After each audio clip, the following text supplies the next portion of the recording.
Sans perdre plus de temps, j'appelle donc Nicolas Tarnot, sous vos applaudissements, s'il vous plaît.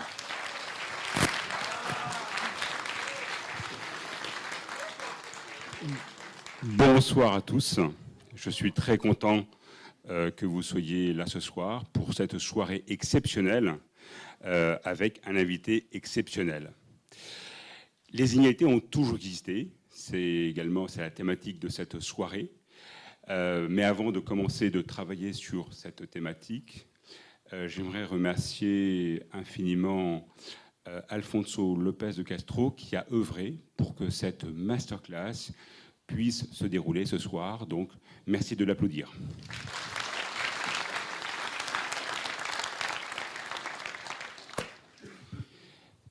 Les inégalités ont toujours existé, mais peut-être qu'elles ont évolué, ou plutôt qu'elles ont augmenté de manière considérable depuis, entre autres, les 30 dernières années.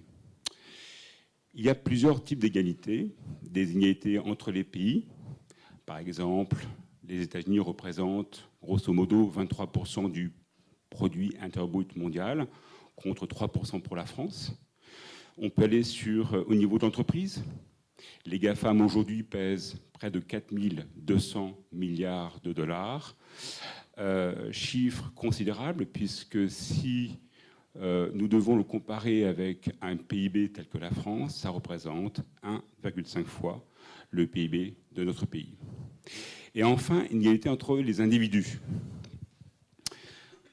Aujourd'hui, 50% de la population mondiale vit avec moins de 2 dollars par jour. Et si nous prenons par exemple Jeff Bezos, le PDG de Amazon,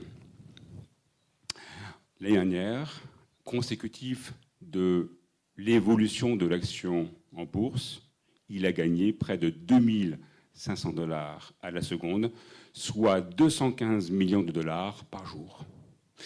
On en parlera aussi des conséquences que ça peut avoir sur nos sociétés, sur l'avenir de nos sociétés.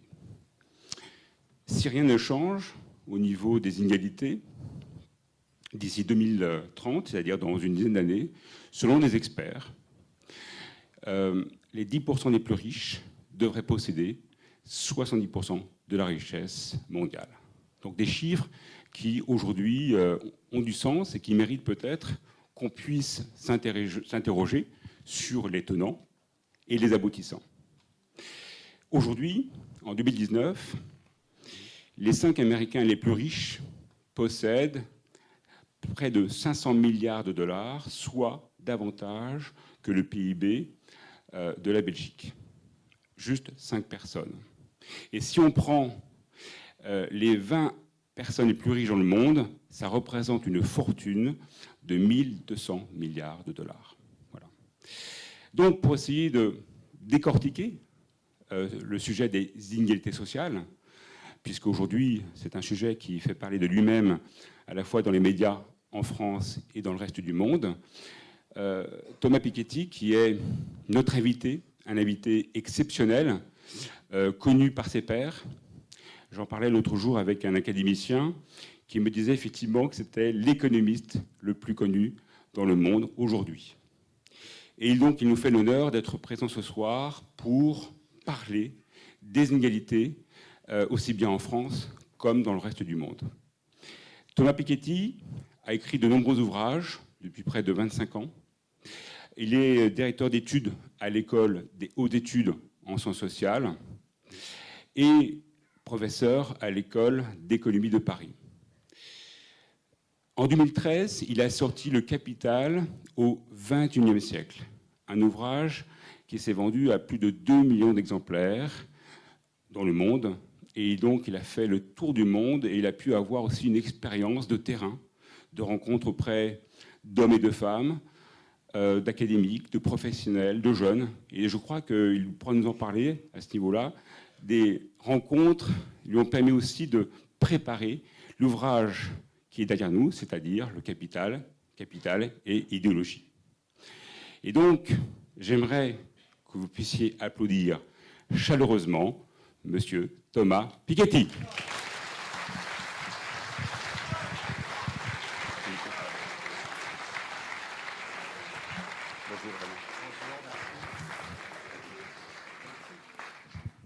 voulais faire un petit clin d'œil avant de m'éclipser juste en Corbeil, puisqu'on a eu une de vos collègues, Duflo, hein, qui a donc le prix Nobel d'économie, première femme française à l'obtenir.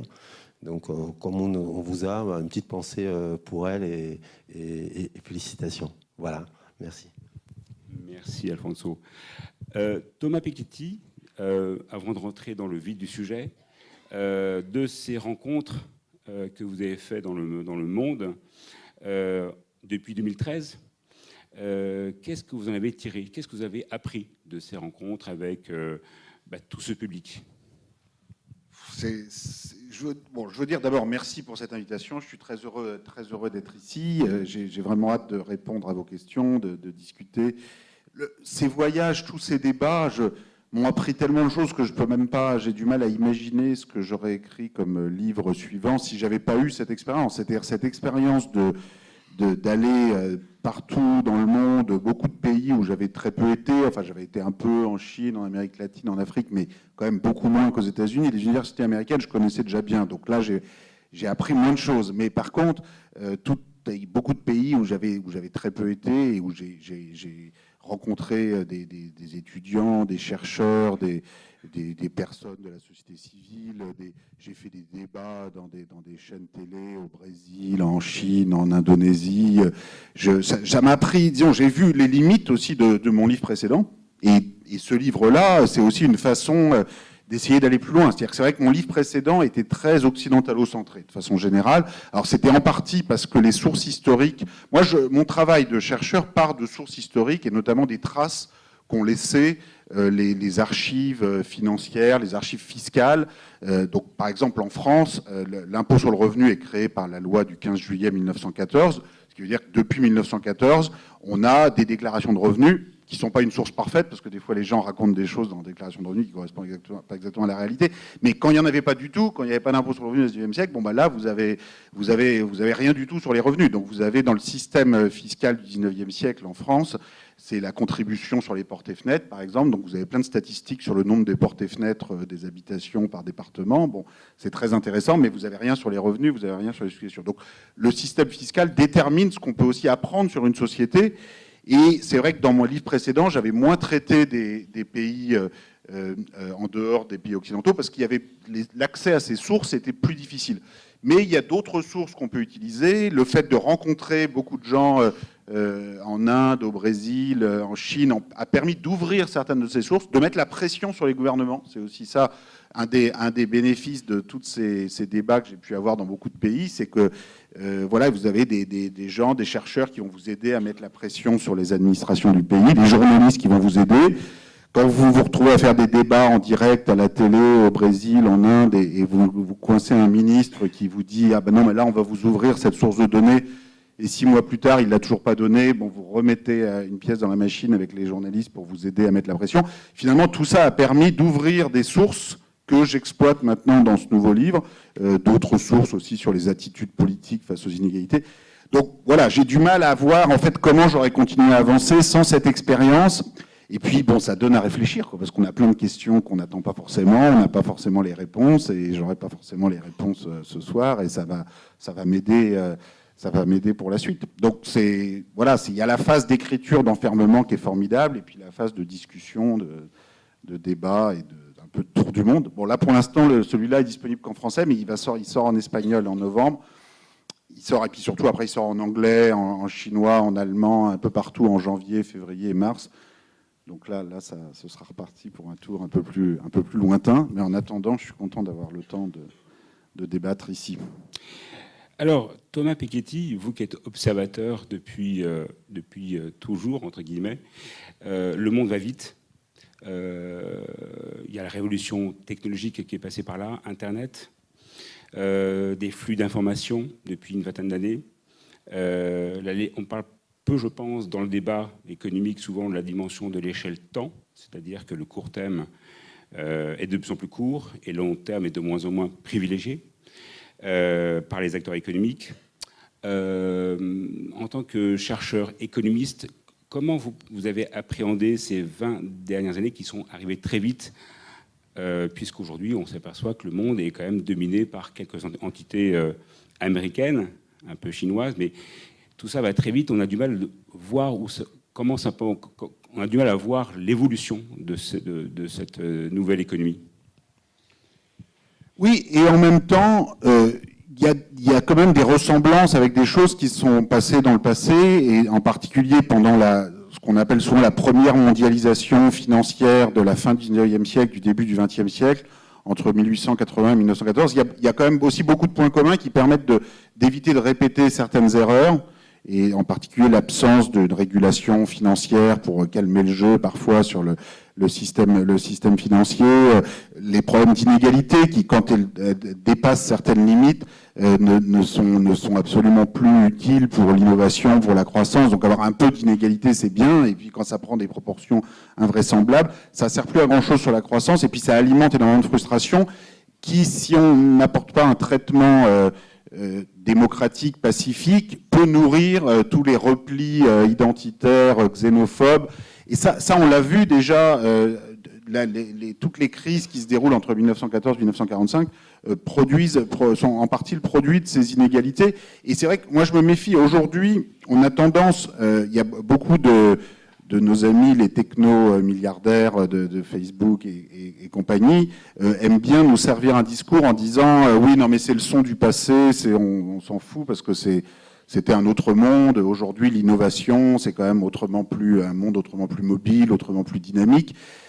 Bon, en fait, si vous prenez cette phase de la première mondialisation d'avant 1914, c'est pas du tout un monde statique où l'inégalité serait une inégalité de vieux rentiers ou je sais pas quoi. C'est un monde où on invente l'électricité, l'automobile, la radio, la transatlantique. Bon, c'est au moins aussi important que Facebook et Google. Donc c'était un monde où il y avait énormément d'innovation et en même temps énormément de tensions sociales, d'inégalités qui finalement allaient contribuer aux guerres, aux crises, aux révolutions, qui allaient accoucher dans la douleur après 1945 d'un monde moins inégalitaire et aussi avec plus de croissance grâce à plus d'investissements éducatifs. Et moi j'en viens, l'erreur dans les années 80-90, 1980-1990, c'est qu'on a cru, c'est vrai qu'il y a eu un moment, il y a eu ce discours réganien des années 80 qui en gros consistait à dire on a trop réduit les inégalités, en particulier aux États-Unis. On a des impôts trop importants sur ceux qui réussissent. On va réduire massivement les impôts sur ceux qui réussissent et vous allez voir ce que vous allez voir. Il va peut-être y avoir plus d'inégalités, mais il va y avoir tellement plus d'innovation et de croissance que finalement les salaires, les revenus aux États-Unis vont croître comme vous l'avez jamais vu. Sauf que 30 ans plus tard, 30 ans après la décennie Reagan, ce qu'on a vu, c'est qu'en fait la croissance a été divisée par 2. Et c'est là qu'on arrive. Alors après, il y a soit des réponses politiques pour essayer de retourner à plus de redistribution, plus d'investissement dans l'éducation, parce que je crois qu'une des raisons centrales de l'abaissement de la croissance depuis les années 80-90 aux États-Unis, mais aussi en Europe, c'est que on a une stagnation de l'investissement éducatif, c'est-à-dire combien le pays consacre pour investir dans la formation, et c'est quelque chose de très paradoxal, parce qu'en même temps, on a plus de jeunes qui vont faire des études, mais les moyens ne suivent pas. Et donc vous avez beaucoup de frustration à la sortie et aussi moins de croissance à la sortie. Et ça alimente l'échec de la promesse réganienne de dire voilà on va dynamiser la croissance simplement avec plus d'inégalités, plus de milliardaires. Le fait que ça n'ait pas marché, c'est aussi ça qui fait que le Parti républicain aux États-Unis, 30 ans plus tard avec Trump, arrive avec une réponse qui devient quand même un peu violente et un peu tribale et qui consiste à dire en gros le problème c'est tous ces Mexicains, ces Chinois, tous ces gens là qui veulent le travail de l'Amérique blanche, qui travaillent dur mais on lui prend son pain dans la bouche. Alors ça devient quand même un peu flippant parce que c'est quoi, ça devient complètement. Mais il y a aussi le message de libéralisme économique de Reagan qui avait pas trop ce côté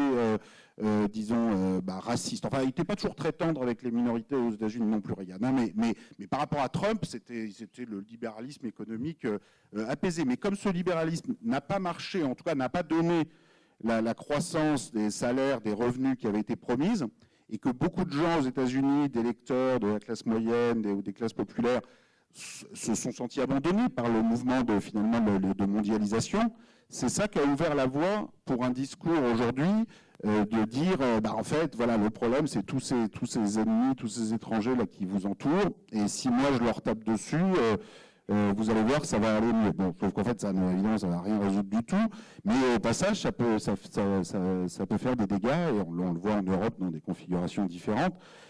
Donc voilà, il faut pas non plus avoir l'impression qu'aujourd'hui, le monde a tellement plus rien à voir avec celui du passé qu'on peut rien apprendre de cette histoire. Moi, j'essaie de montrer dans mes travaux qu'il faut apprécier ce qui est différent aujourd'hui, mais en même temps, accepter aussi ce jeu des comparaisons, de revenir sur ces leçons de l'histoire, parce que si on n'a pas ça, on est tout nu, quoi. On n'a plus rien, et là, on a des discours qui proposent de nous balancer un peu n'importe où. Pour nos étudiants qui ne savent peut-être pas, mais durant les années 40-60, aux États-Unis, le taux d'impôt pouvait monter jusqu'à 80%, voire 90%.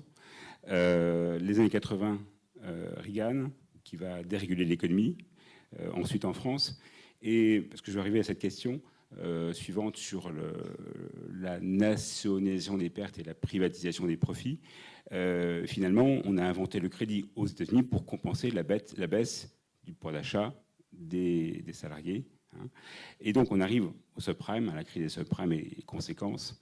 On a beaucoup parlé, justement, Thomas Piketty, issu de cette crise qui a eu des conséquences importantes aux États-Unis et en Europe, sur une nationalisation des pertes et une privatisation des profits. Autrement dit, qu'on demandait à la collectivité de payer, entre guillemets, les conséquences de cette dérégulation financière. Et ça, vous, quelque part, vous en parlez dans votre ouvrage également, de cette dérive financière, finalement, qui est supportée par la collectivité. Oui, c'est vrai que depuis la crise financière de 2008, d'un seul coup, on s'est rendu compte qu'en fait, quand il s'agissait de sauver les banques et parfois les actionnaires des banques, tout était possible et on pouvait se mettre à imprimer de l'argent sans limite, alors qu'auparavant, on expliquait que tout ça était impossible. Et puis d'un seul coup, pour une cause bien précise, c'est devenu possible. Et ça a vraiment fait tourner bouler les esprits.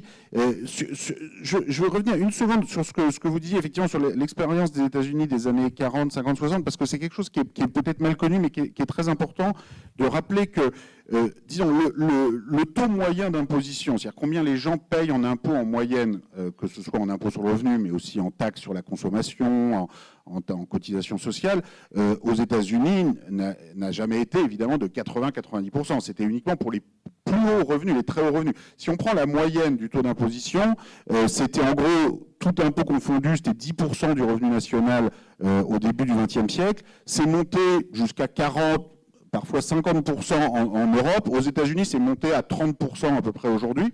Donc c'est monté 10% au début du XXe siècle, 20% au milieu, 30% à la fin. La grande différence, c'est que ce qui a rendu acceptable cette augmentation du poids de l'État, c'est d'abord que ça finançait des dépenses sociales, des dépenses d'éducation, des dépenses de santé, de retraite, et c'est aussi qu'à l'époque, on demandait un effort plus important aux plus hauts revenus. C'est-à-dire à l'époque où les États-Unis allaient être à 20% de taux moyen d'imposition, tout impôt confondu, dans les années 30, 40, 50, 60, les plus hauts revenus, donc, mettons, au-dessus de l'équivalent d'aujourd'hui, il serait au-dessus de 500 000 $ de revenus annuels, au-dessus d'1 million de $ de revenus annuels.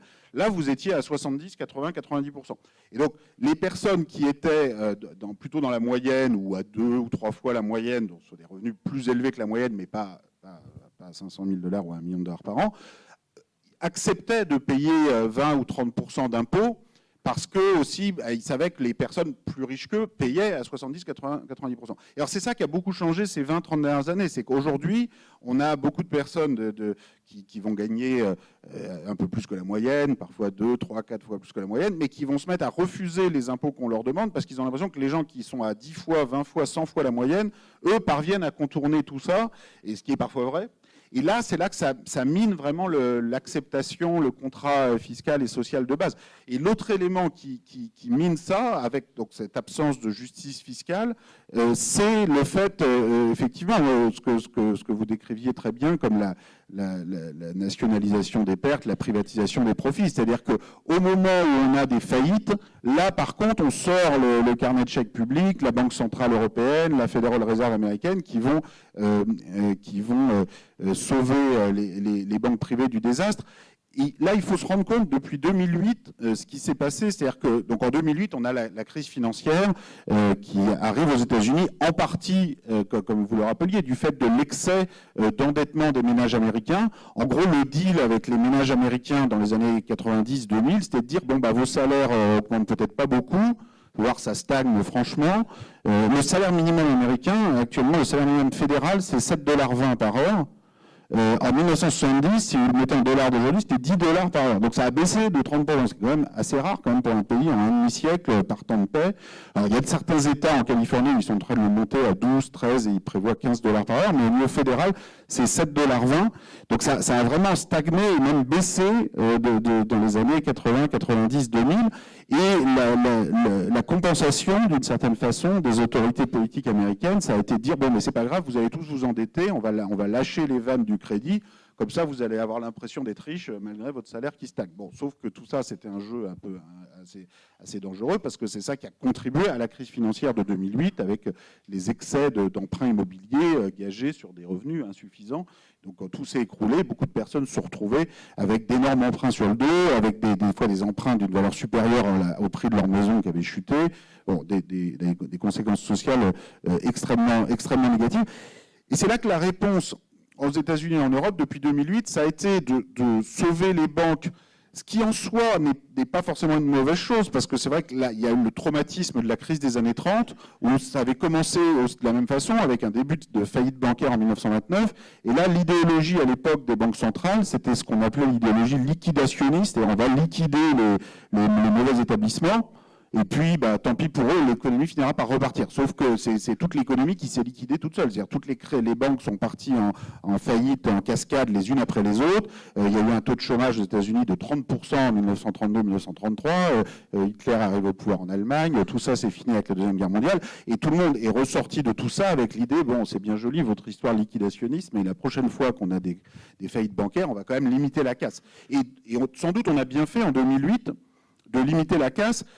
Sauf que ça a donné l'illusion qu'on avait résolu les problèmes, alors que les problèmes de fond, de régulation financière, d'inégalité ou de changement climatique, de transition énergétique, ça, on ne va pas les résoudre avec des banques centrales qui impriment de l'argent. Enfin, on pourrait utiliser un peu plus la monnaie, la banque centrale et la création monétaire pour investir dans des choses utiles comme l'énergie, la transition énergétique. Mais il faut dans ce cas-là que ce soit fait avec un cadre beaucoup plus démocratique, avec des assemblées, avec des systèmes d'impôts progressifs. Et cette façon dont en Europe en particulier, on surutilise la banque centrale et l'arme monétaire, ça montre à quel point, de la façon, comme on a peur de la démocratie en Europe et d'avoir des assemblées communes pour voter des budgets communs, des impôts communs, finalement la Banque centrale européenne apparaît comme la seule institution qui est pour le coup une institution fédérale puissante, c'est-à-dire que c'est une institution où on prend les règles à la majorité, donc c'est pas l'unanimité. S'il y a une minorité qui n'est pas contente, tant pis pour vous, on imprime quand même 2000 milliards d'euros. Et de fait, entre 2008 et 2018, il faut se rendre compte, ça peut paraître abstrait comme ça, mais le bilan de la Banque centrale européenne, c'est à la totalité de l'argent qui a été créé par la Banque centrale européenne. Alors c'est de l'argent électronique pour l'essentiel, mais c'est quand même important, l'argent électronique, ça a des conséquences sur votre carte de crédit, votre compte en banque et tout ça. Ça a augmenté, c'est passé de 10% du PIB de la zone euro il y a 10 ans à 40% du PIB aujourd'hui. Donc il y a eu 30%, l'équivalent de 30% du PIB de la zone euro, c'est-à-dire c'est plus qu'une année de PIB allemand par exemple, qui a été créé d'un trait de plume, enfin d'un coup de clic par la Banque centrale européenne. 3% de PIB européen de plus chaque année pendant 10 ans, juste pour comparer, le budget total de l'Union européenne, c'est 1% du PIB par an. Et ça comprend la politique agricole commune, Erasmus, les fonds restructurels régionaux, enfin toute la politique européenne, dans tous les domaines réunis, qu'on vote avec un Parlement européen, des conseils de chefs d'État, etc. Ça prend des années, on en discute. Eh ben, la Banque Centrale Européenne, d'un coup de clic, elle a créé 3 fois plus d'argent chaque année pendant 10 ans. Comme ça. Donc forcément, ça a fait tourner les têtes. C'est-à-dire qu'il y a beaucoup de gens maintenant qui se disent, bon, mais attendez, dans ce cas-là, on va continuer pour d'autres problèmes, quoi, parce que pourquoi on s'emmerde avec ces histoires d'impôts, de budget, tout ça, si on peut juste d'un coup de clic, comme ça, créer tout cet argent pour résoudre tous les problèmes du monde. C'est vrai que techniquement, on pourrait continuer d'un coup de clic de créer beaucoup plus encore. Après, le problème, c'est qui décide comment on utilise tout ça. C'est-à-dire qu'un conseil d'administration de banque centrale, c'est 10, 15 personnes autour d'une table à huis clos. Est-ce qu'ils vont pouvoir décider où est-ce qu'on investit l'argent dans les universités européennes, des éoliennes, de l'énergie en Europe?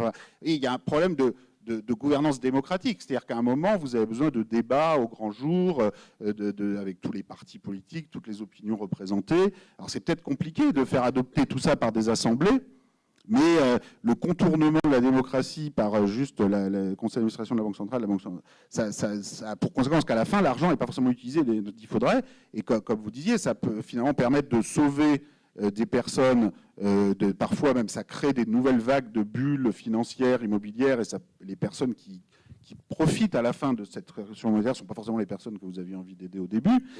Donc le ciblage social et politique, mais ça, voilà, ça a beaucoup fait tourner les esprits, et ça fait partie des complications aujourd'hui lorsqu'on débat de ça pour l'avenir. Alors justement, par rapport à tout ce que vous avez dit, Thomas, il y a certains points que j'ai envie de vous poser comme question. C'est conséquence de ces politiques des banques centrales. Donc ça a commencé avec la Fed sous Alan Greenspan, début des années 2000. Ça a été repris par la BCE, comme vous l'avez mentionné. Aujourd'hui, on se retrouve avec une montagne de crédits, de dettes publiques et privées. Vous avez fait référence à la crise des subprimes. Avant que ça éclate, il y avait, je crois, 1 000 milliards de dollars d'encours. Aujourd'hui, si on s'intéresse à la dette des étudiants américains, elle est de 1,6 trillion de dollars, donc 1 600 milliards de dollars. Entre autres, si on prend tous les crédits des Américains, je crois qu'on va arriver à 13 trillions, enfin des chiffres faramineux.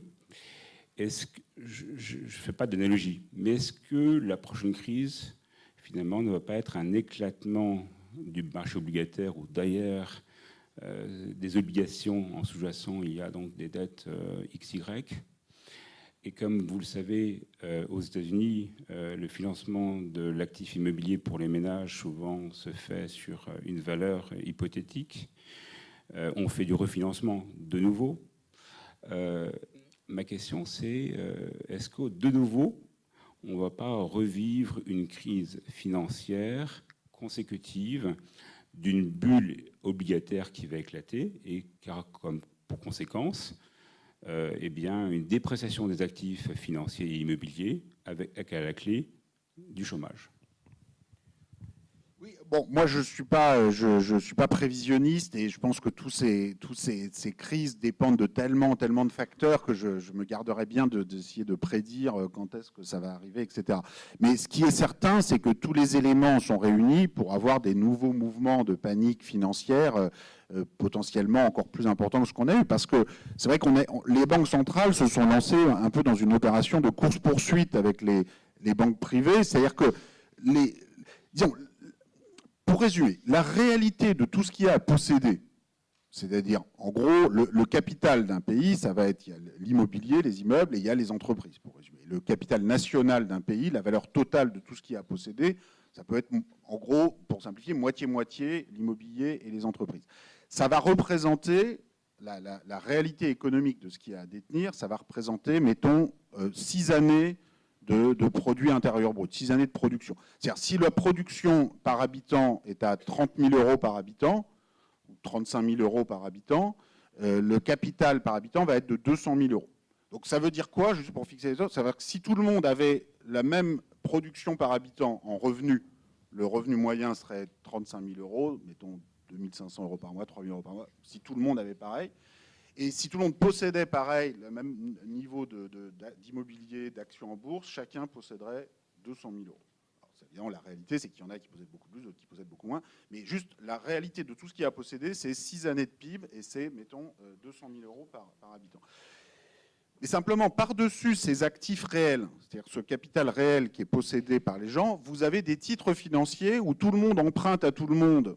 Enfin, surtout les banques empruntent les unes aux autres d'un pays sur l'autre. En particulier, il y a un niveau d'interpénétration des bilans des banques des différents pays. C'est-à-dire que quand vous allez, mettons, vous avez 100 000 euros d'économie ou 50 000 euros d'économie, vous arrivez à la Société Générale, ils vont vous vendre des titres obligataires sur l'Allemagne, l'Espagne, l'Italie. Et puis l'épargnant allemand, il va prendre des titres obligataires sur la Grèce, après, la Grèce va prendre des titres sur l'Italie. Donc tout le monde possède tout le monde. Et finalement, la masse des actifs financiers possédés les uns sur les autres va être non pas de 6 années de PIB, 600% du PIB comme les actifs réels, mais va être 3 fois plus importante, 5 fois plus importante, 10 fois plus importante. Et c'est là que la Banque centrale, avec ses malheureux 10% ou qui sont devenus 40% du PIB, ça peut paraître très important comme création monétaire lorsqu'on les éprime en milliards d'euros. Mais si on les ramène en années de production, ce qu'il faut toujours essayer de se forcer à faire, parce que sinon, bon, il y a toujours des milliers de milliards avec plein de zéros et tout le monde arrête d'écouter tellement il y a de zéros. Mais si on compare en pourcentage d'une année de production, finalement, les banques centrales restent très petites dans leur bilan par rapport au bilan financier privé qui vont être, la réalité du capital à posséder, c'est 600% du PIB, et les titres financiers dérivés sur ces 600% du PIB vont être 2000%, 10 000% du PIB. Donc les banques centrales, elles n'ont pas l'impression d'exagérer. Tout ça pour dire que les banques centrales, elles ont juste l'impression d'avoir imprimé un peu d'argent juste pour essayer d'assurer la liquidité des banques les unes entre elles pour éviter que les faillites de type Lehman Brothers en septembre 2008, qui était l'une des principales banques d'affaires américaines qui avait faillite. Donc elles ont l'impression de pas exagérer, sauf qu'en fait, à la fin des fins, elles contribuent à ce mouvement d'hypertrophie du secteur financier par rapport à l'économie réelle et par rapport à la taille réelle du capital productif réellement investi dans l'économie.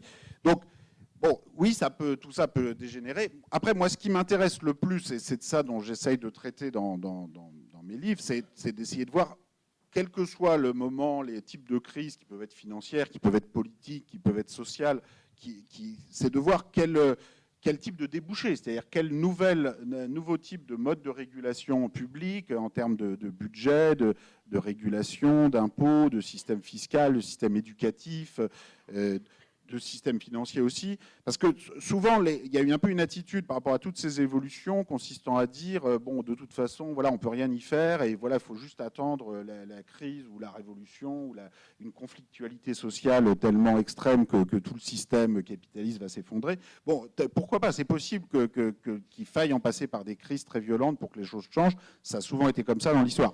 Mais ce qu'on voit aussi dans l'histoire, c'est que ce qui compte, c'est ce qu'on reconstruit après. Parce que la crise en tant que telle peut déboucher sur des choses pas forcément plus émancipatrices ou plus réussies que ce qu'il y avait avant. Donc concrètement, s'il y avait une nouvelle crise financière aujourd'hui en Europe, j'ai peur que, comme on n'a pas beaucoup avancé sur les questions de blocage par la règle de l'unanimité sur les questions fiscales en Europe, où, comme vous savez, il faut l'unanimité de tous les pays pour adopter un budget en commun. Donc le résultat, c'est qu'on n'arrive à rien à adopter en commun.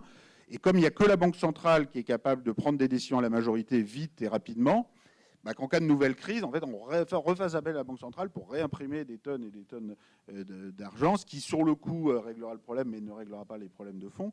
Donc, voilà, c'est la question, c'est comment on sort de tout ça, étant entendu que la défiance entre les pays européens sur la question de la dette publique, des traités budgétaires et le manque de préparation des opinions publiques sur ces questions peut finalement donner lieu à des évolutions assez inquiétantes. Voilà, le Brexit, c'est pas que de la faute des Britanniques, c'est aussi un témoignage du fait que le système européen fonctionne mal et tant qu'on ne l'aura pas mieux organisé, notamment sur les questions de justice fiscale, sociale, climatique, des risques de nouvelles sorties de pays, ça peut être l'Italie, ça peut être la France, hein, franchement, tout est possible. Alors Thomas, vous avez fait le parallèle tout à l'heure du salaire moyen minimum américain, qui varie d'un État à l'autre, mais qui est quand même relativement assez faible. Vous auriez acheté une action Amazon au moment de son introduction en bourse en mai 1997, donc il y a 22 ans, pour $18. Vous l'auriez laissé de côté sur votre contre-titre Aujourd'hui, elle vaudrait 1 700 $. La question, très simple, faites-vous une distinction entre les inégalités par le capital et par le revenu? Est-ce que vous faites une distinction? Oui, enfin, disons, quand il s'agit d'un capital hérité, c'est vrai que souvent on considère que c'est encore moins justifié que quand c'est un capital accumulé par soi-même ou un revenu gagné par soi-même. Donc ça, je pense que c'est important quand même de faire la différence avec sur la succession, un impôt supplémentaire par rapport à, disons, l'impôt sur le revenu ou l'impôt sur la fortune qui s'applique à tout le monde, que les choses aient été héritées ou pas. Mais on peut pas s'arrêter là, parce que si on met de côté la question des successions, sur lesquelles il y a finalement un certain accord sur le fait que les successions, il faut les limiter à un certain montant, parce que ça ne permet pas de rebattre les cartes. Mais même pour des fortunes qui ont été accumulées par une personne sans succession, alors d'abord, il faut prendre en compte, vous savez, il y avait une histoire amusante sur Donald Trump. Quelqu'un avait calculé, Thomas Philippon avait calculé que si on prenait la fortune qu'il avait reçue de son père, qui n'était pas si négligeable que ça dans les années 70, et qu'on lui appliquait l'indice boursier américain, juste l'indice boursier moyen, hein, donc pas besoin de cibler Amazon, juste vous achetez l'indice boursier américain de 74, vous arrivez à une fortune aujourd'hui qui est beaucoup plus importante que celle de Donald Trump aujourd'hui. Donc, autrement dit, la façon dont finalement il a utilisé ça avec des Trump Towers dans tous les sens et des faillites retentissantes est inférieure en rendement moyen à juste l'indice boursier américain. Donc, l'héritage initial, il peut faire des petits assez facilement, et des personnes qui se présentent comme self-made man, comme Trump, parce que leur fortune actuelle est supérieure à ce qu'ils ont hérité, oui, c'est peut-être supérieur, mais c'est moins supérieur que ce que simplement l'achat de l'indice moyen aurait dû donner. Donc c'est pas si terrible que ça. Mais bon, si on met de côté cette question des successions et qu'on parle vraiment des fortunes de personnes qui partent de rien, tout est une question d'ampleur. C'est-à-dire que le problème, c'est que vous avez le fait que vous ayez eu des bonnes idées à 30 ans, que vous ayez fait fortune à 30 ans, ne garantit pas forcément qu'à 50 ans, à 70 ans, à 90 ans, ça se justifie que vous concentriez tout le pouvoir actionnarial dans une entreprise et que vous seul, avec votre intuition géniale, soyez à même de prendre les meilleures décisions pour organiser le travail dans une communauté qui comporte des milliers de salariés, parfois des dizaines de milliers ou des centaines de milliers de salariés. Donc, tous les éléments dont on dispose, moi, me laissent à penser qu'on a besoin d'une certaine circulation du pouvoir, et donc aussi de la propriété, parce que la propriété, c'est le pouvoir. Donc, il ne s'agit pas de tout prendre tout de suite, mais il faut que ça tourne. Il faut que ça tourne d'une façon ou d'une autre. Et si on n'a pas un mécanisme pour obliger à tourner, alors évidemment, il y a les engagements de nos amis, les technomilliardaires, qui disent... Enfin, je dis nos amis parce que beaucoup sont très sympathiques. Moi, j'avais fait un débat avec Bill Gates après la sortie de mon bouquin de Capital au XXIe siècle, où il était très sympathique. Il disait, oui, vraiment, les inégalités, c'est un gros problème. Bon, moi, je ne veux pas payer plus d'impôts, quoi. C'était ça son souci principal. Mais il disait, moi, de toute façon, je n'ai pas besoin de payer d'impôts parce que je donne mon argent moi-même, donc à quoi ça servirait? Alors, c'est vrai, il en donne, et beaucoup d'autres technomilliardaires donnent leur argent, sauf que vous le donnez à une fondation dont le président est lui-même, dont le vice-président est sa femme, dont les autres vice-présidents sont toute la famille. Bon, c'est une notion de don désintéressé qui est quand même, qu'on peut discuter. C'est-à-dire qu'on pourrait aussi dire, donner, ça veut dire ne plus avoir le contrôle. Et ni vous, ni votre femme, ni toute la famille. Donc, voilà, il faut une circulation du pouvoir, parce que, oui, donner de l'argent pour, par exemple, pour des projets dans l'éducation ou la santé, comme a pu le faire Bill Gates, c'est très bien, et c'est agréable aussi pour la personne de garder le contrôle et d'avoir toute la planète qui vient se traîner à vos pieds pour dire j'ai un projet d'hôpital en Ouganda, qu'en pensez-vous, monsieur Gates? Bon, après, est-ce que ça marche? C'est-à-dire, est-ce que parce que vous avez fait fortune à un moment donné, vous avez la compétence universelle pour juger comment organiser une administration sanitaire, éducative, etc. Bon, c'est pas sûr. Hein. C'est-à-dire, si on essaye de regarder comment a fonctionné historiquement la marche vers l'alphabétisation généralisée dans des pays, le fait de porter toute une génération au niveau de l'enseignement secondaire, le fait d'avoir des hôpitaux qui fonctionnent, un système sanitaire qui fonctionne, ça ne s'est pas fait avec un milliardaire qui décidait pour un pays entier de comment organiser tout ça. Ça s'est fait avec des professionnels, avec des personnes compétentes. Et à nouveau, il ne faut pas sacraliser la personne qui fait fortune du temps.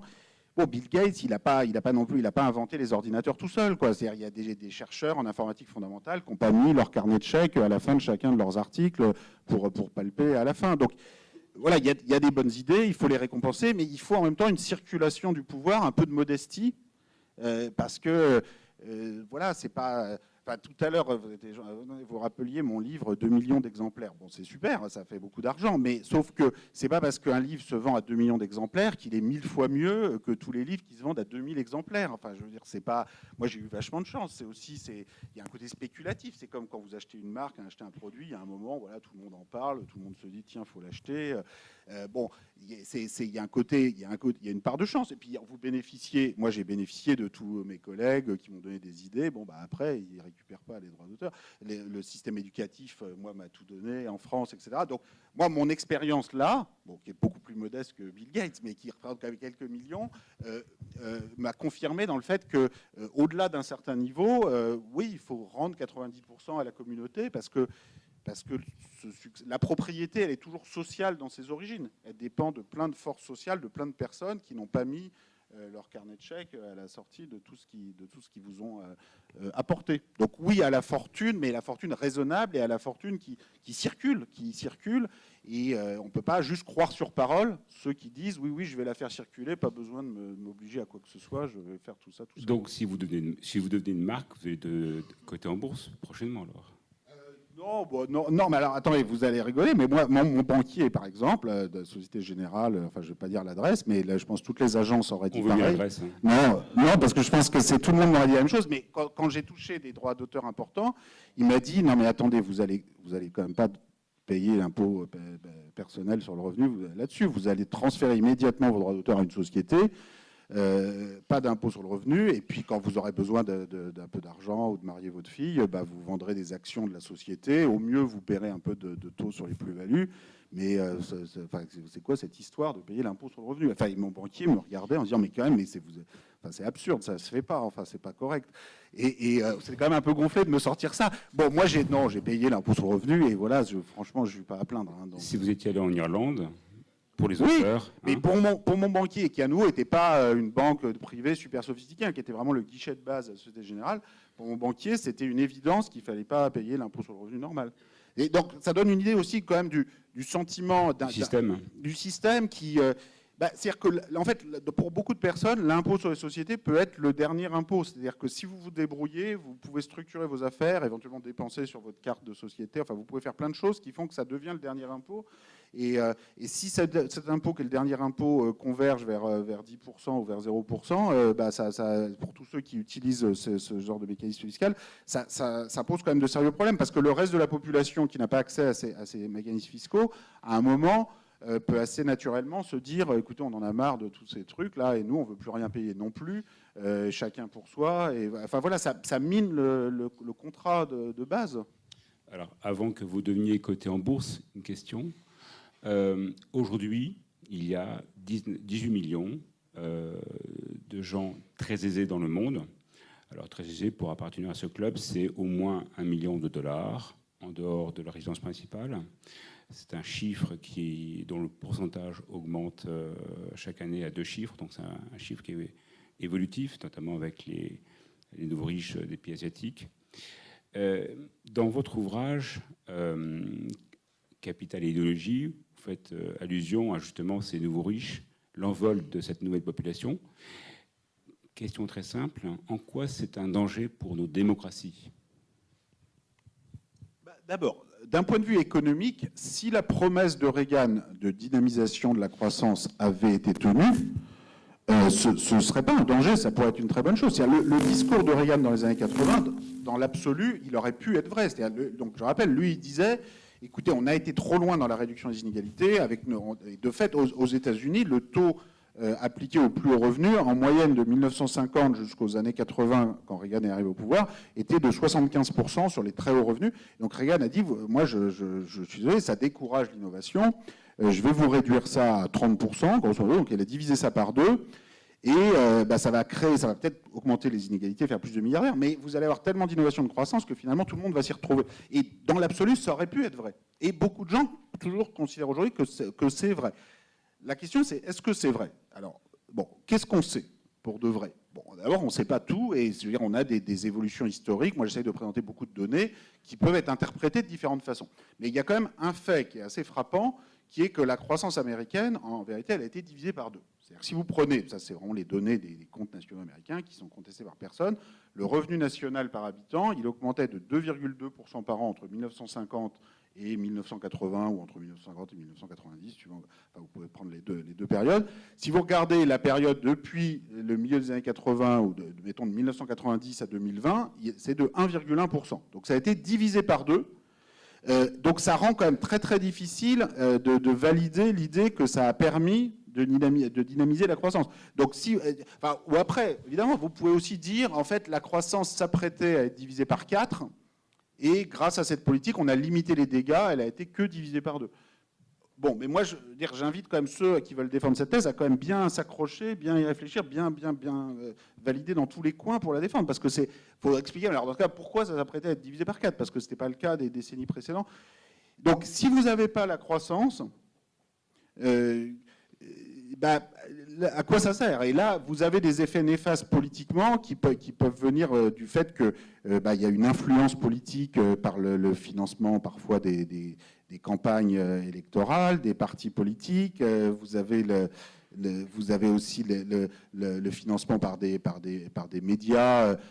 Bon, vous voyez le Monde, là, aujourd'hui, le journal Le Monde en France, qui essaye de trouver comment se situer entre un banquier d'affaires, Mathieu Pigasse, et un milliardaire tchèque, Kretinsky, qui a fait fortune dans les centrales à charbon. Les journalistes se demandent, bon, alors lequel on prend, tout ça. C'est une situation qui, après, peut quand même avoir un impact sur la façon dont vous couvrez telle ou telle question, met les médias dans une situation de fragilité. Ça peut avoir des effets. Cette hyper concentration de l'actionnariat et de la propriété qui sont pas très bons, pour la démocratie. Ce qui me frappe en plus, c'est que dans la façon dont on organise le financement des élections, on a parfois des dispositifs qui vont encore plus, disons, aggraver les inégalités. Vous savez, en France, normalement, vous êtes limité vous ne pouvez pas donner plus de 7 500 € à un parti politique. Donc, même si vous êtes milliardaire, vous ne pouvez pas donner 100 millions. Vous pouvez donner 7 500 €. Bon, maintenant, 7 500 €, vous pouvez le faire. Les deux membres du foyer peuvent le faire. Vous pouvez le faire pour plusieurs candidats. Vous pouvez le faire pour un parti, l'association de campagne. Donc, ça peut monter à 15 000, voire 30 000.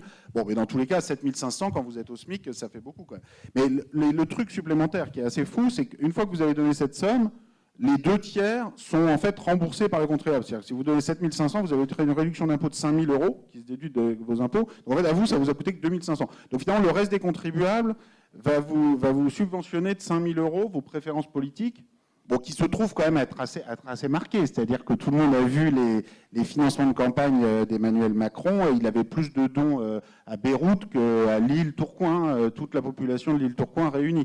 Et alors à Londres, bon, il avait 50 fois plus de financement qu'à l'île Tourcoing réunie. Donc des grandes métropoles françaises, il n'y a personne qui donne, alors que par contre, les Français installés à l'étranger, quand même beaucoup plus fortunés que la moyenne, vont financer la moitié de la campagne. Donc après, ça peut avoir un effet sur les perceptions et sur l'incapacité à comprendre, par exemple, que si vous augmentez les taxes sur la carburant, les CSG sur les retraités, tout ça pour financer la suppression de l'impôt sur la fortune, vous allez avoir des personnes en face qui ont un peu l'impression de s'être fait avoir et qui vont le manifester violemment. Donc voilà, ces financements politiques très biaisés qui vont avec des trop fortes inégalités et aussi, en l'occurrence, un système légal qui l'autorise, et même qui subventionne les dons politiques des plus riches avec de l'argent public, alors que l'argent public aux partis politiques qui dépend des résultats aux dernières élections, c'est 1 € par électeur, entre 1 et 2 € par électeur.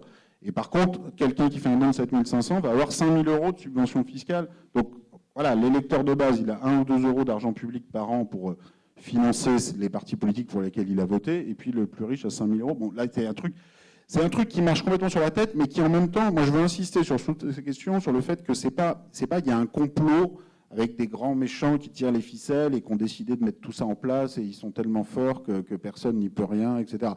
La responsable de tout ça, c'est nous tous. C'est-à-dire c'est notre paresse collective de ne pas nous intéresser à ces questions-là et de ne pas faire très attention aux détails des règles légales, fiscales, qui font qu'après, les personnes au pouvoir voilà, sont soumises à des lobbies, votent des choses qui ne sont pas forcément dans l'intérêt général. Mais c'est parce que aussi collectivement, il n'y a pas de la mobilisation, l'appropriation citoyenne suffisante des questions notamment économiques et financières, que trop souvent les gens laissent aux autres en disant voilà, c'est trop compliqué pour moi, ça m'ennuie, je laisserai d'autres s'en occuper. Bon, bah, le résultat, c'est que c'est ça, quoi. Ceux qui s'en occupent, après, s'en occupent d'une façon qui n'est pas forcément conforme à l'intérêt général. Alors, dans votre dernier ouvrage, Thomas, vous faites souvent référence aux élites. Question, c'est quoi une élite? Parce qu'on parle souvent des mots comme ça, est-ce qu'il y a un curseur qui fait qu'on rentre dans ce club? Et pourquoi les élites utilisent-elles un discours méritocratique en direction de la population ou des populations?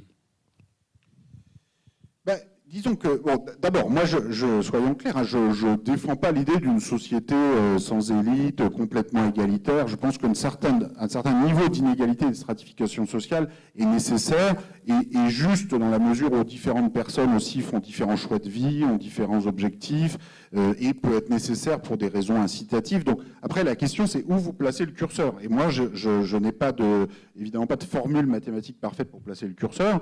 Tout ce que j'essaye de faire dans ce livre et dans mes ouvrages précédents, c'est d'essayer de voir dans quelle mesure les expériences historiques, c'est-à-dire comparer différents niveaux d'inégalité entre elles dans différentes sociétés, peuvent permettre de tirer des conclusions sur où mettre le curseur et quel est le bon niveau. Et on n'aura jamais de formule mathématique pour répondre à ça à notre place, mais on peut avoir, en se plongeant dans ces expériences, en faisant ces comparaisons, comme je le faisais tout à l'heure, entre différentes périodes historiques, avant, après Reagan, et puis en remontant davantage dans le temps, au 19e siècle, au 18e siècle, je montre qu'il y a des leçons à tirer pour ça.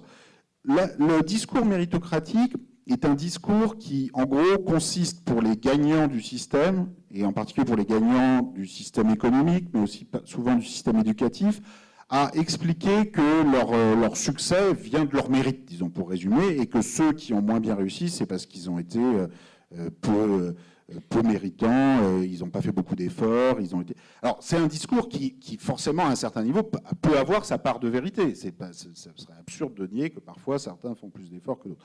Après, le problème, c'est jusqu'où vous le poussez et pour justifier jusqu'à quel point votre situation. Et c'est vrai que, bon, dans toutes les sociétés dans l'histoire, il y a une tendance des groupes dominants à expliquer qu'ils ont beaucoup de mérite. C'est un réflexe humain et qu'on ne peut pas leur reprocher. Dans le monde contemporain, disons à partir du milieu du XXe siècle et encore plus là au début du XXIe siècle, c'est vrai que cette question du mérite a pris une forme encore plus importante, peut-être parce qu'on est aussi plus exigeant pour accepter l'inégalité, donc on a plus besoin de parler de son mérite, du fait qu'on a eu du succès dans ses études notamment grâce à ses efforts, alors que dans les sociétés passées, bon, au XIXe siècle, vous aviez des logiques censitaires. Donc, par exemple, vous aviez un système de droit de vote où c'était uniquement les plus riches qui avaient le droit de voter, point à la ligne. Donc là, l'inégalité était vraiment inscrite dans le système politique. Ces choses-là, évidemment, ont disparu. Et aujourd'hui, on aurait quand même du mal, quelqu'un qui proposerait ça de façon explicite. Alors, parfois, ça peut se faire de façon indirecte avec les financements politiques qu'on évoquait tout à l'heure, mais de façon explicite, ce serait quand même très dur voilà, on n'imagine pas trop un discours politique faisant ça explicitement. Donc on a besoin de quelque chose de plus sophistiqué, et cette chose plus sophistiquée, c'est un discours qui tourne notamment autour du mérite éducatif. Sauf que là où il y a une immense hypocrisie, c'est que si on regarde en fait la réalité de qui a accès aux filières les plus élitistes sur le plan éducatif, on a un degré d'inégalité considérable. C'est-à-dire, je montre dans mon livre des données où si on classe les étudiants, les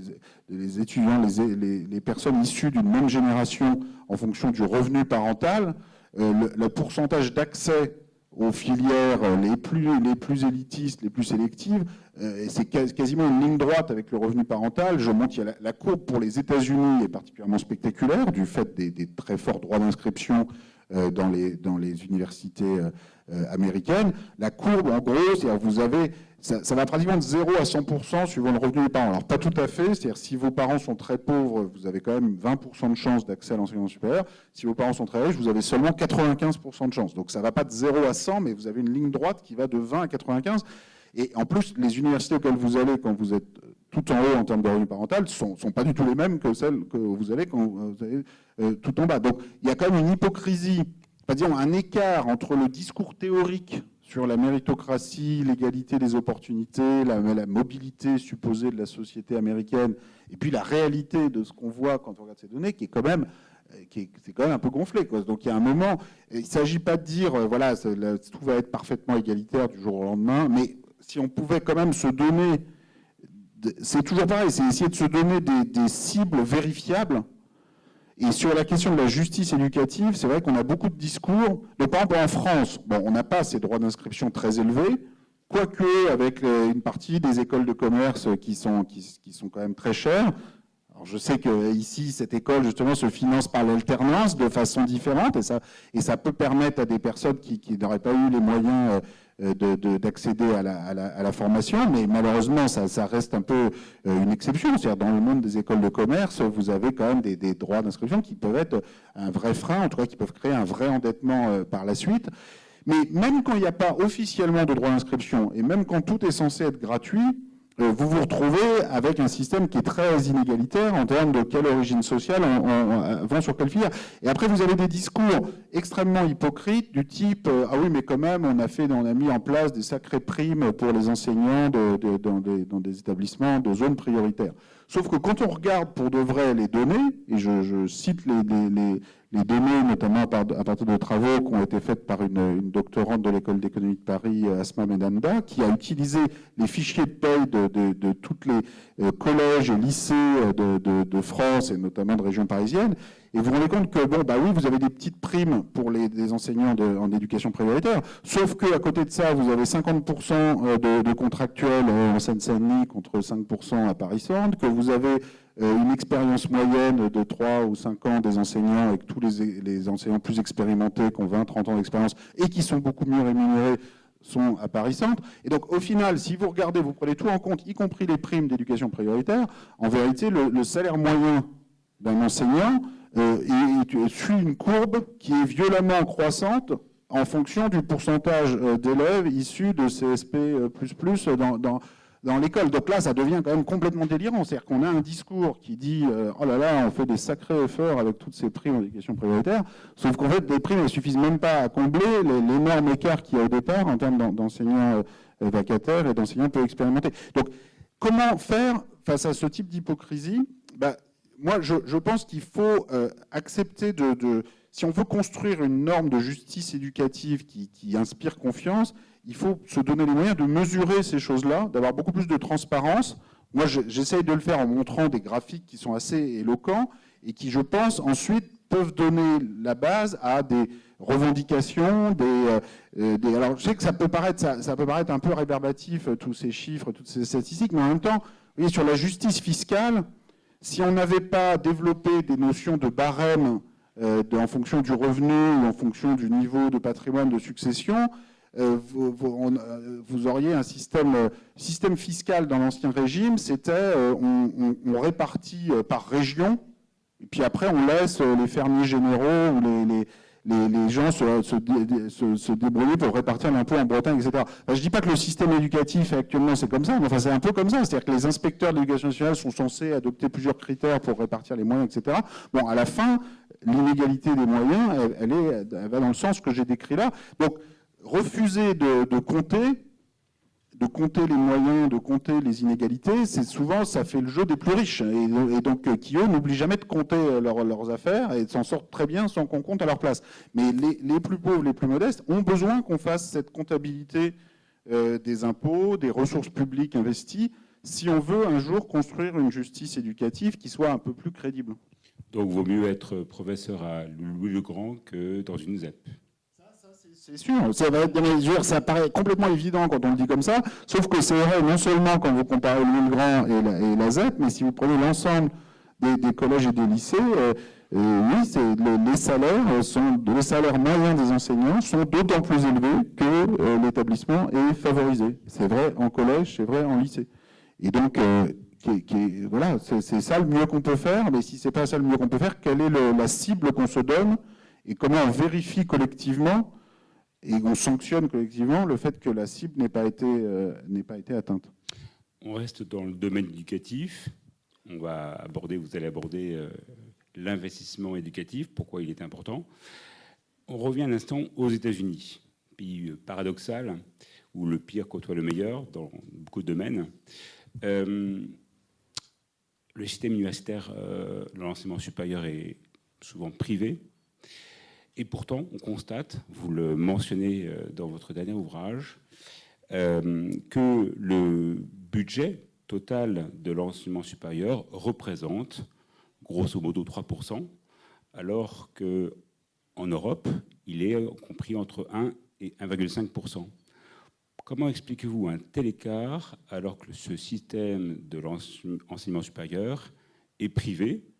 Est-ce que les États fédéraux contribuent en fait à ce que les dotations pour les universités américaines prestigieuses comme Harvard, comme Stanford, qui sont privées, ou d'autres, MIT, perçoivent également des budgets fédéraux?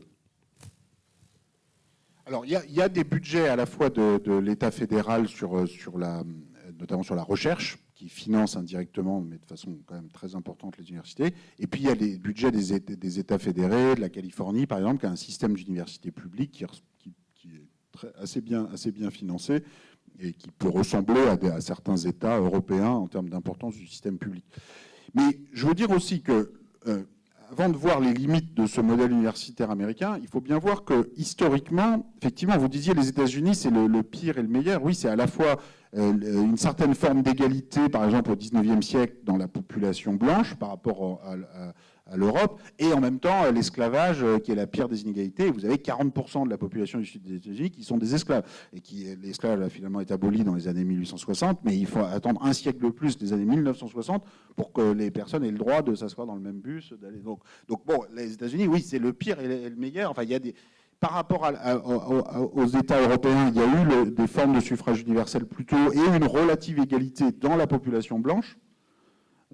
Masculine blanche, qui avait le droit de vote au XIXe siècle, mais à côté de ça, des inégalités raciales absolument considérables. Sur l'enseignement, il y a aussi un peu les mêmes contradictions. C'est-à-dire, d'un côté, les États-Unis, c'est un pays, il faut vraiment revenir de là, qui a eu pendant très longtemps une avance éducative sur l'Europe très très importante. C'est-à-dire que les États-Unis, déjà au tout début, la population américaine au début du XIXe siècle, ce sont beaucoup des personnes souvent assez croyantes qui arrivent d'Europe, qui peuvent être parfois un peu allumées religieusement, mais qui savent lire, qui lisent la Bible, qui sont alphabétisés beaucoup plus tôt qu'en Europe. Donc vous avez 90% de taux d'alphabétisation en 1820, à nouveau pour la population blanche aux États-Unis, alors qu'il faut attendre la fin du 19e siècle pour avoir la même chose dans les pays européens.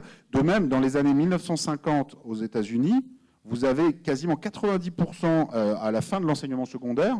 Donc vous avez le lycée quasi universel. Alors bon, le lycée américain n'est pas toujours d'un super niveau non plus, mais enfin, vous avez quand même le lycée universel, 90% des gens qui vont au lycée dans les années 50, alors qu'en France, en Allemagne, au Japon, il faut attendre les années 80, 90 pour avoir 90% d'une classe d'âge à la fin de l'enseignement secondaire. Donc les États-Unis ont eu historiquement une immense avance éducative, ont eu toujours 50 ans, 60 ans d'avance, à la fois pour la scolarisation primaire universelle, puis pour la scolarisation secondaire universelle. Et c'est ça qui a fait l'avance économique des États-Unis. Si on essaie de comprendre pourquoi la productivité américaine en 1900 a déjà dépassé la productivité britannique, pourquoi en 1950 elle est 2 fois au-dessus de la productivité européenne, c'est parce que bon, la première révolution industrielle, le charbon, etc., on peut peut-être avoir un salariat pas très qualifié, mais dès lors que vous avez des machines, qu'il faut savoir lire des manuels dans des usines, etc., être alphabétisé, c'est pas plus mal quand même, et avoir l'enseignement secondaire, c'est encore mieux. Et donc, ça vous fait une avance américaine jusqu'aux années 80-90. Alors, depuis les années 80-90, les choses sont compliquées pour les États-Unis parce qu'ils ont été rattrapés en termes de niveau éducatif par l'Europe, le Japon, qui ont eux aussi atteint la secondarisation universelle, quasi-totalité d'une classe d'âge qui va au lycée, et qui sont rentrés dans un enseignement supérieur qui maintenant concerne plus de la moitié d'une génération. Et là, le système américain, à la fois, il continue d'avoir une certaine avance, c'est-à-dire qu'il y a un système universitaire qui s'était développé beaucoup plus tôt qu'en Europe, avec des institutions sous forme de fondations, Harvard, Princeton, MIT, où moi j'ai été jeune enseignant là-bas. C'était ma première expérience aux États-Unis, et c'est vrai que les universités américaines sont des institutions très impressionnantes par leur efficacité, leur mode de fonctionnement. Voilà, c'est vrai que vous arrivez du système public français, c'est impressionnant, non seulement les moyens, les bibliothèques ouvertes 24/24, mais l'efficacité aussi de l'organisation en tant qu'organisation qui va vraiment être très bien rodée, c'est très impressionnant. Sauf que ça concerne les quelques pourcents des Américains qui peuvent accéder à ces universités. Et si vous allez dire les 50% des Américains les plus pauvres, ou même les 60-70% des Américains les plus pauvres et qui n'ont pas réussi à accéder à ces universités d'élite, ont un système, les universités publiques, qui sont souvent assez mal financées. Donc voilà, vous avez cette énorme inégalité. Les États-Unis pensent s'en sortir encore, parce que comme ils attirent du reste du monde une bonne partie d'étudiants, de chercheurs, d'entrepreneurs qui sont attirés par Harvard, par Stanford, etc., ils ont l'impression de pouvoir s'en sortir en laissant 50% de la population derrière, alors que s'ils fonctionnaient en autarcie et qu'ils n'avaient pas cette capacité de pomper une grosse partie des ressources intellectuelles du reste de la planète, ils se rendraient peut-être compte plus vite qu'on ne peut pas faire fonctionner l'économie du XXIe siècle juste avec un petit groupe et une formation super bien financée, et qu'il faut que ça concerne tout le monde, même du point de vue de l'intérêt bien compris du système économique dans son ensemble. Donc il y a ce paradoxe, mais il y a quand même des choses, enfin, je veux dire, moi sur l'enseignement supérieur, il y a des choses à en apprendre. C'est-à-dire que parfois, en termes d'organisation, les universités françaises ou les écoles françaises souffrent d'organisation, de problèmes d'organisation. Moi, il se trouve que j'ai été, dans une vie antérieure, mais pas si lointaine, le fondateur de l'école d'économie de Paris, dont j'ai écrit les statuts. C'est une fondation qui a comme fondateur à la fois des établissements publics, l'école normale supérieure, l'école des études en sciences sociales, et des fondateurs privés qui ont apporté des ressources avec une gouvernance assez originale dont j'ai écrit les statuts, le conseil de la composition, l'éducation et l'administration, donc je connais assez bien le truc. Et on a besoin aussi d'innovation à ce niveau-là dans l'enseignement supérieur en France, et de ne pas juste se reposer sur nos lauriers en disant ah voilà les méchantes universités privées américaines et notre super système public qui en fait peut être très hypocrite et très inégalitaire. Alors, vous avez utilisé le mot bibliothèque, ouvert 24 heures sur 24 dans de nombreuses grandes universités américaines. Je reste avec ce mot-clé, bibliothèque. Aujourd'hui, les bibliothèques publiques, entre autres, confient de plus en plus, aussi bien en France comme en Grande-Bretagne, la numérisation de leur catalogue à des géants du web ou à leurs filiales. La question est très simple. Est-ce que c'est une menace pour l'avenir de nos sociétés de voir quelque part les géants prendre le leadership en fait sur la gestion énorme des bases de données de toutes nos bibliothèques? Oui, là, je pense qu'on a laissé se constituer des nouveaux pouvoirs de monopole dans le secteur des GAFA, de l'électronique en général et des données. C'est une énorme erreur parce qu'à long terme, c'est pas bon non plus pour l'innovation, c'est pas bon pour la démocratie, ça donne une concentration du pouvoir sur quelques personnes. Enfin, vous voyez, à nouveau, c'est pas... Voilà, Mark Zuckerberg ou Jeff Bezos, tout ça peuvent avoir eu des bonnes idées à un moment, mais est-ce que Zuckerberg, parce qu'il a eu une bonne idée un soir en rentrant à Harvard dans sa chambre et quelques autres bonnes idées à 25 ou 30 ans, est-ce qu'on est bien sûr que ça lui donne la capacité à lui tout seul de décider comment trier ou pas les informations sensibles sur Facebook, sur toute la planète, et qu'il continue d'avoir tout ce pouvoir à 50 ans, à 70 ans et pour le restant de ses jours? Bon, ça ne tient pas la route. C'est des questions qui sont trop complexes pour une seule personne. Et donc, on a besoin, quelle qu'elle soit, et donc on a besoin d'une circulation du pouvoir, de la propriété. On a besoin, dans certains cas, de casser ces monopoles. Ça a été fait dans d'autres secteurs dans le passé, dans des secteurs d'industrie de réseau où on s'est rendu compte que voilà, il pouvait y avoir un bénéfice à avoir un réseau commun, mais pour autant, on veut pouvoir organiser un minimum de compétition, de concurrence. On n'a pas su adopter, on n'a pas voulu adapter les législations antitrust et anti-monopole des périodes précédentes à ces nouveaux secteurs qui posent des questions différentes de définition du marché, etc. Mais bon, ce n'est pas non plus des problèmes insurmontables. Donc il y a une question de volonté politique. Ça peut changer très vite, hein. Je veux dire quand même que là, il y a une élection présidentielle aux États-Unis qui se déroule, enfin qui va se dérouler dans l'année qui vient, où on peut tout à fait, il y a des candidats, en particulier au Parti démocrate américain, Elizabeth Warren, qui propose de mettre en place un impôt sur la fortune aux États-Unis, qui propose aussi de casser les monopoles, qui propose d'annuler les dettes étudiantes dont vous parliez tout à l'heure. Et donc ça, voilà, ça crée aussi une popularité chez les jeunes, les étudiants, mais qui, je pense, en partie pour des bonnes raisons. C'est-à-dire que le système éducatif aujourd'hui produit de la dette, le système économique produit du monopole et de la concentration et trop de pouvoir. Donc ces choses-là peuvent changer beaucoup plus vite qu'on le croit. C'est déjà arrivé dans le passé aux États-Unis avec Roosevelt, avec d'autres tournants. Et bon, je ne sais pas si ce sera cette fois-ci ou une autre fois, mais voilà, faut voir tout ça comme statique et figé. Ne me semble pas justifié. En restant dans le domaine éducatif, donc l'investissement éducatif, sans comparer deux systèmes qui sont complètement opposés, la France et les États-Unis concernant notamment les universités, on s'aperçoit qu'en France, il y a d'excellents laboratoires, vous les connaissez, un personnel très motivé, très impliqué, mais parfois on sent qu'il manque de moyens, c'est-à-dire sans aller dans une dérive américaine, mais il manque de moyens pour travailler dans de bonnes conditions. Et pourtant, le budget consacré à l'enseignement, quand on fait le total, est impressionnant.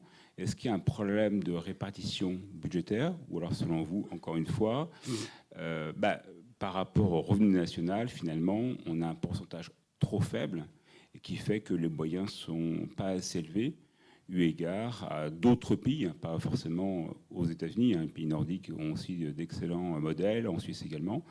Mais on sent bien qu'il y a un delta très important, et c'est pour ça que de nombreux chercheurs, jeunes chercheurs, vont à l'étranger enseigner, pas uniquement aux États-Unis, ils vont au Canada, ils vont au Québec, parce que globalement, ils ont un peu plus de liberté et de budget pour pouvoir travailler sur des sujets qui demandent du temps et des ressources.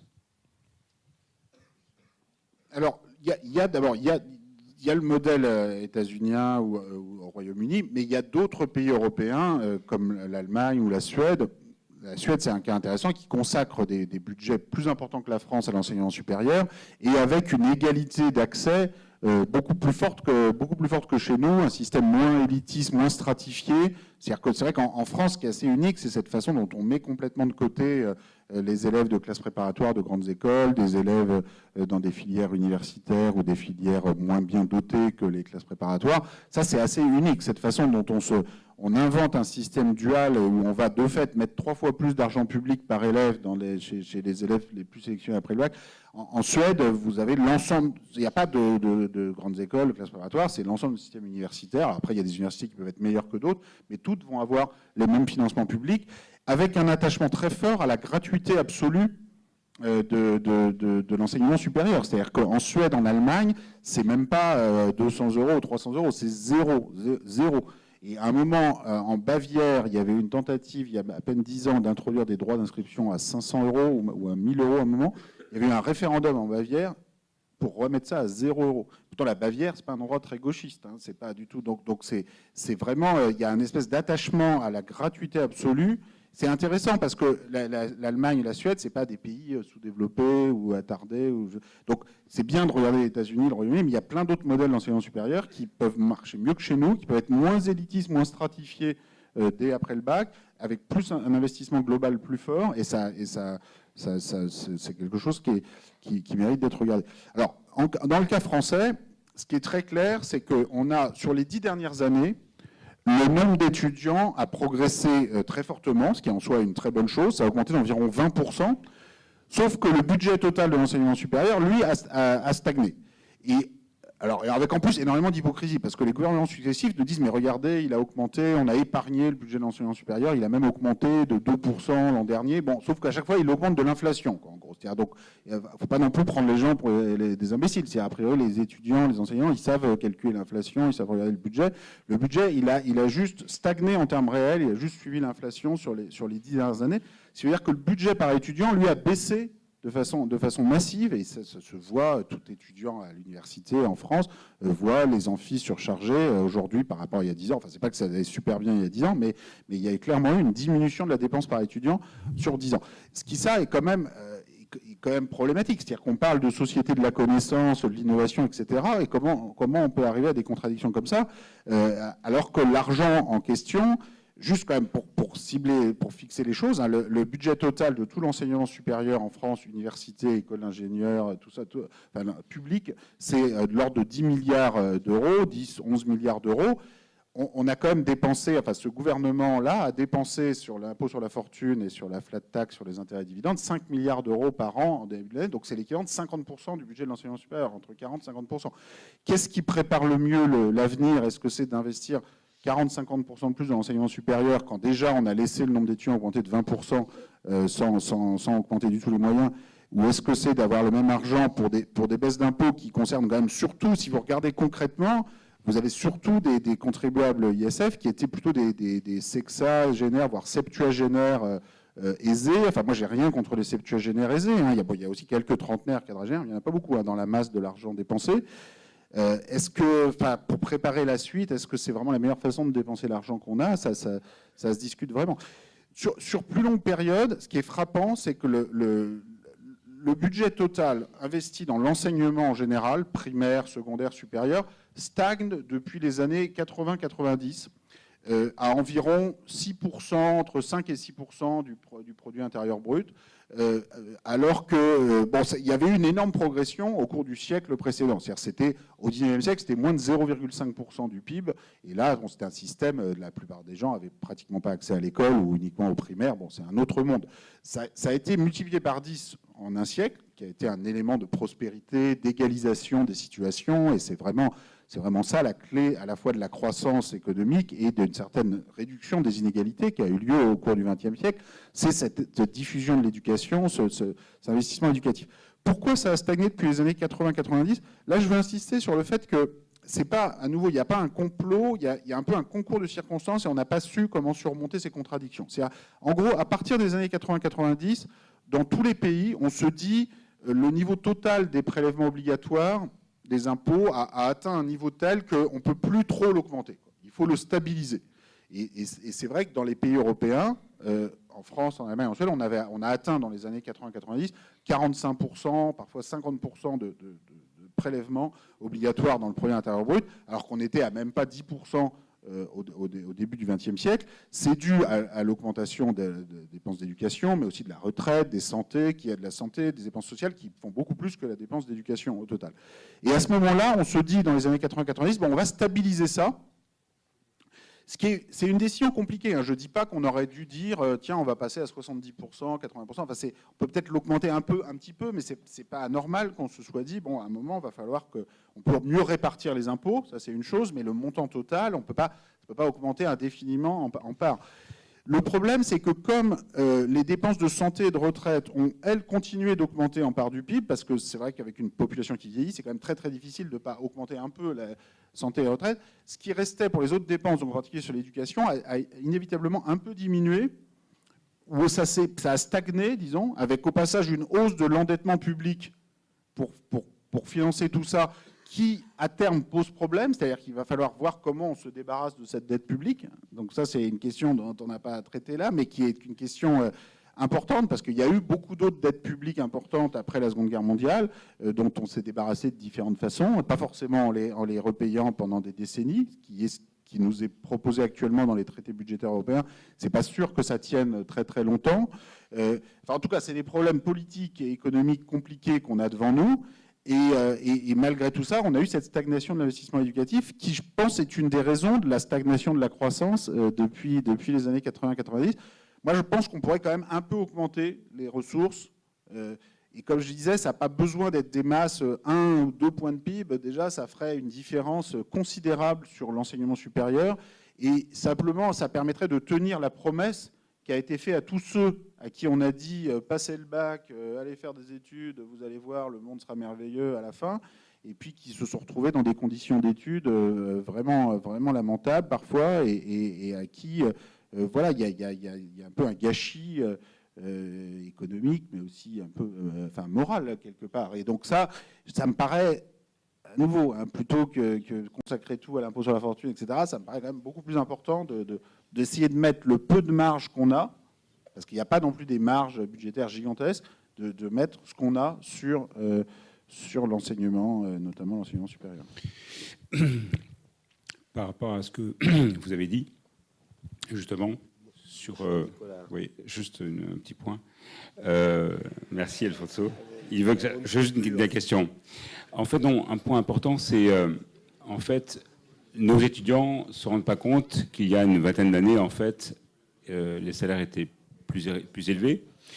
Et donc, par rapport aux choix politiques, notamment la social-démocratie dont vous parlez dans votre ouvrage, sur les conséquences des choix qui ont été mis en place, et donc avec notamment, durant les années 80, eh bien, la désindexation de l'inflation sur les salaires et des choix de politique d'austérité.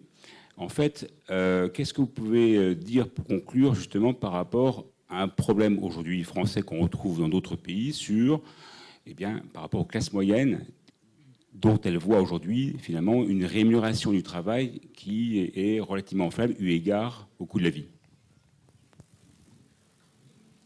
Alors, je peux juste dire que, je pense, de façon générale, on a besoin de trouver une nouvelle forme, disons, de justice fiscale, sociale pour les classes moyennes, pour les classes populaires. Sinon, il y a vraiment un risque d'effritement complet du consensus social qui a permis finalement le développement de notre système de sécurité sociale, d'assurance maladie, notre système d'enseignement public. C'est-à-dire que si vraiment les classes moyennes et populaires ont l'impression de plus payer que les plus riches pour financer l'ensemble, je pense qu'on rentre dans une zone très très compliquée où on va avoir des discours politiques qui vont prôner vraiment le repli de chacun pour soi, en disant de toute façon, comme on se fait couillonner, on ne veut plus rien payer pour qui que ce soit, et on va se replier sur des discours identitaires, xénophobes, qui quelque part, je pense, sont en partie la conséquence du fait que comme on a fermé le jeu sur la discussion économique et sur la justice économique, la justice sociale, il y a cette solution de repli, du repli identitaire, du repli sur les frontières, qui est pour moi vraiment le risque principal. Merci Thomas Piketty. Vous devez partir. Je crois qu'il faut l'applaudir chaleureusement. Merci.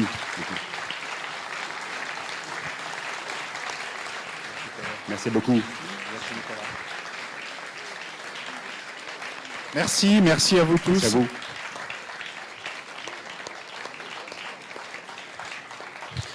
Un dernier mot, êtes-vous optimiste pour l'avenir?